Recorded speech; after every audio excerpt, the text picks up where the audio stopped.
Now, a campaign to find 10,000 new volunteers to get involved with sports clubs across the UK is being launched today. Actor and comedian Izzard will be here with us in a moment to tell us more. He's right here now, in fact. Morning. Lovely to see you. First, Aisling McVeigh reports on one boxing club that needs more support to keep its doors open. A summer's evening in Castleford in West Yorkshire. There's not much for the kids to do here, so the Airedale Boxing Club is a big draw. But without more support, it's in danger of closing down. Down 10 press-ups. There's just 3 volunteers running it, and they now need help to deal with admin and paperwork, as the club could soon be out of a home. It's a bit of a cliche to say that volunteers are the lifeblood, but we are. There isn't anybody else. The club depends on us, and the kids that come here depend on us. In other words, if there weren't volunteers, if there weren't people that were willing to take this up and do it for free, there wouldn't be a club. There are dozens of places like this in similar trouble. Part of the 2012 Olympic legacy was to get more young people interested in sport. But with funding for clubs being cut, volunteers are needed more than ever. Aisling McVeigh, BBC News. So much work going on there. Eddie Izzard, who's the patron of the volunteering charity Join In, urging volunteers to get involved with local sports groups, is here. Morning to you. Good morning. Now, we know about your sport exploits, the extraordinary marathons. Without volunteers, would that have been possible?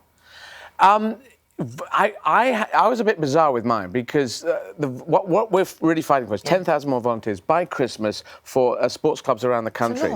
And I did mine in a slightly odder way, which is where because I do these missions, and I just said, right, I'm going, and we went out, and the people who were working with me, my tour manager and Joe, who was a sports therapist, they were both volunteering on it, but it was just 2 of us. But actually the public volunteer. They just came out and gave me jelly babies. They just came and they gave me, little kids would give me their dinner money.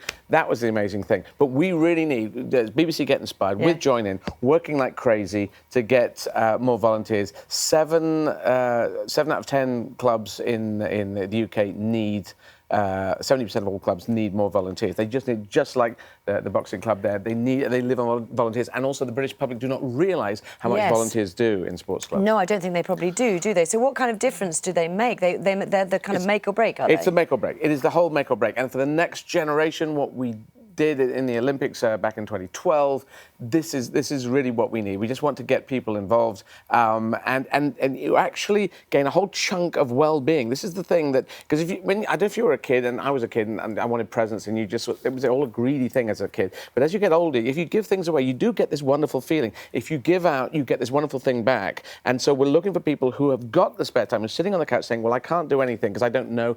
They can come, they can make tea, they can paint things, they can help out. There's lots of stuff they can do. That's exactly what I wanted to know. So you don't have to be good at sport in order to help. No, but you can also learn, if you want to say, I want to do coaching in this, people can help you to get into that. Also, fundraisers, people are any good at accounts, anything like that, it really does help. And we did so amazing in 2012 when we came 3rd in the world. In the end, Russia just pipped us, but we were punching so high, and it was great.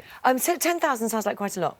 Well, we're pushing for it. We're ambitious. We want to do that. We want Britain to keep going at this level, and the sports clubs need it. And over half the people in the country don't actually realise that volunteers essentially run the sports clubs. So what's your advice to someone, as they say, they're sitting watching us this morning?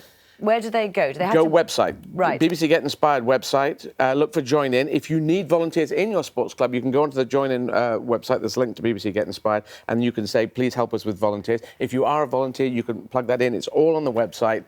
Get out there and just let your fingers do the walking. And there are presumably so many different sports that you could start volunteering for, aren't there? Just anything and everything. And also, you're just mingling with other people. It gets you out of the house. And if you're a person who's struggling with your own life, you're trying to get yourself on your feet, then don't worry, you relax, you get your life together. Because I've been in that place when you don't have enough extra disposable time. Because disposable cash, disposable time. People are just struggling through, then okay, you do your thing. But anyone else, there's a lot of people. And we're going to live to 120. This 120? generation... Well, yeah, everyone's going to... there's going to be a lot of time there. So use it, get out there, and it's a beautiful thing. If you remember before the Olympics, there was a lot of media that generally that was kind of negative on the Olympics. Oh, this is not going to work. And suddenly we went to that beautiful place where it was amazing. I was walking around watching BBC coverage on my iPhone as I was walking down the pavement and just seeing live things happening. It was such a beautiful time, and we want to keep that going into the future. I mean, you're still doing sport though, because I mean, sport, you don't have to give up sport either, do you? No, well, I noticed this thing that all wild animals are fit. Every single wild animal is fit. They don't eat refined sugar, which is the devil, by the way. So dump that. Yes. And I lost a lot more weight by just dumping refined sugar 2 years ago than by running 43 marathons. Yeah. Really? And it is refined sugar. No wild animal eats refined sugar, so that's one thing. But they always fit. Yeah. Fit for life. And we think, well, fitness is a running around kid thing, and then just let it go. So there's your own personal fitness, but there's also helping other kids, anyone coming forward in the sports clubs. And you're still doing sport then? Yes. Yeah, I'm running and swimming. I want to. There's more marathons. I've got to go back to South Africa and do my 27 days for Nelson Mandela as a tribute to him, which I failed to do before. Is that 27 marathons again? 27 days, yeah. Well, it was 43 last time. This is less, but no days off. What impact does that? Does that still have an impact on your body? I mean, you did it some years ago. No impact now. on body. Really? No, it's I might have a weird body. But there is no impact. I mean, I actually hurt my knee by trying to jump over a fence that was that big, and there were nettles around it, so I made this leap, and I actually tore something here. But on the 43 marathons, nothing actually happened. My toenails came off, but then they came back all happy. And, yeah, I'm not quite sure why. I might have slightly odd body. You might be superhuman. And volunteers, they can be of all ages as well, can't they? All ages, all colours and creeds, even from other planets, if they happen to be passing by. I know it's going out there, whatever. But relax on that one, giraffes. Anyone can help, but just do it, grab it, get on the computer. BBC Get Inspired. BBC are great help on this, getting out through to the whole of the UK and join in. That's what we are, and we're working together. I do triathlons, and there are so many volunteers who help out on those kind of events as well, so they can be so effective. Thank you very much, Eddie. Lovely to see you, as always. Easy to find out more about how to help out to your local sports club. Simply log on to the bbc.co.uk/getinspire.